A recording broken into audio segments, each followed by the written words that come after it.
एक आदमी जब अपने पिछवाड़े में गड्ढा खोद रहा था तभी उसे एक खजाना मिल गया। मिट्टी हटाते ही एक लकड़ी का संदूक सामने आ गया। यह देखकर जैक आधा खुश और आधा परेशान हो गया। खुशी इसलिए कि यह घर उसने अभी अभी खरीदा था, मतलब चाहे संदूक में कुछ भी निकले वह तो फायदे में ही था, और चिंता इसलिए कि कहीं वह किसी अनचाही मुसीबत में न फंस जाए। हालांकि ये सब बातें ज्यादा मायने नहीं रखती थीं। असली बात यह थी कि अंदर आखिर छिपा क्या है। जैक को लगा शायद उसकी आंखों ने धोखा दिया है, इसलिए उसने दोबारा ढक्कन उठाकर देखा। इस बार उसे साफ साफ दिख गया। संदूक के अंदर एक लाश पड़ी थी और उसके पास ढेर सारे नोट बिखरे हुए थे। यह पक्का करने के लिए कि पैसे असली हैं या नकली, जैक ने हिम्मत करके चुपचाप एक गड्डी निकाल ली और फिर जल्दी से सब कुछ पहले जैसा कर दिया ताकि कोई इस राज को जान न पाए। सब जानते हैं कि असली नोट बिना अम्ल वाले कागज से बने होते हैं और जब उन पर सिक्योरिटी पेन चलाया जाए तो कागज पीला हो जाता है। जांच के बाद इसमें कोई शक नहीं रहा, पैसे पूरी तरह असली थे। यह देखकर जैक खुशी से झूम उठा। उसने कभी सोचा भी नहीं था कि किस्मत इतनी अचानक मेहरबान हो जाएगी। पैसे के नशे में वह धीरे धीरे बदलने लगा।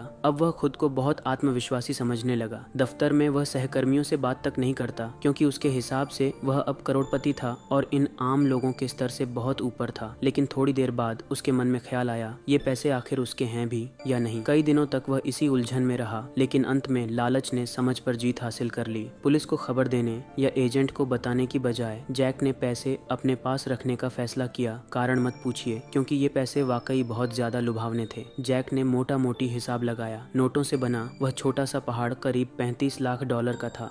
35 लाख डॉलर का मतलब क्या होता है? अगर उसे भारतीय रुपयों में बदला जाए तो सीधे 2 करोड़ से ज्यादा। सिर्फ बैंक में रखकर ब्याज खाने से ही जैक की नौकरी की पूरी जिंदगी निकल सकती थी। इसीलिए उसने पैसे पिछवाड़े में रखने का इरादा छोड़ दिया और उन्हें स्टोर रूम में छिपा दिया। फिर भी उसका मन बेचैन था। पता नहीं सच में कोई था या फिर उसका वहम, लेकिन उसे घर के अंदर अजीब सी आवाजें सुनाई देती रहती थीं। वह नीचे जाकर देखता मगर कुछ भी नजर नहीं आता। जब तक यह पक्का न कर ले कि पैसे सुरक्षित हैं, उसे चैन नहीं मिलता। जब जैक सोने के लिए वापस कमरे में जाने वाला था तभी कुछ अजीब हुआ। अब जरा ध्यान दीजिए, यहाँ कहानी डरावना मोड़ लेती है। उसे अचानक ऐसा लगा जैसे उसने उस संदूक में पड़ी लाश को देखा हो। डर के मारे जैक तुरंत पिछवाड़े में गया और लकड़ी का ढक्कन हटाकर देखा। लाश वहीं थी। उसका दिल आखिरकार थोड़ा शांत हुआ। उसने खुद को समझाया कि यह बस उसका भ्रम था। आखिर जिस इंसान की न तो धड़कन है और न ही सांस, वह कैसे जिंदा हो सकता है? पूरी रात इसी उथल पुथल में निकल गई। सुबह होते होते उसे दफ्तर जाना पड़ा। थका हारा जैक जब ऑफिस पहुंचा तो मैनेजर ने उसकी हालत देखकर उसे बुरी तरह डांट दिया और चेतावनी दी कि अगर अगली बार ऐसा हुआ तो उसे नौकरी से निकाल दिया जाएगा। पहले वाला जैक होता तो शायद डर जाता, लेकिन अब उसे जरा भी फर्क नहीं पड़ा। आखिर उसके पास लाखों डॉलर थे। वह दफ्तर सिर्फ इसलिए जाता था ताकि किसी को यह शक न हो कि वह अचानक अमीर हो गया है। उसने पुरानी जिंदगी में लौटने की कोशिश की, मगर यह आसान नहीं था। घर में छिपा पैसा उसे अंदर से घमंड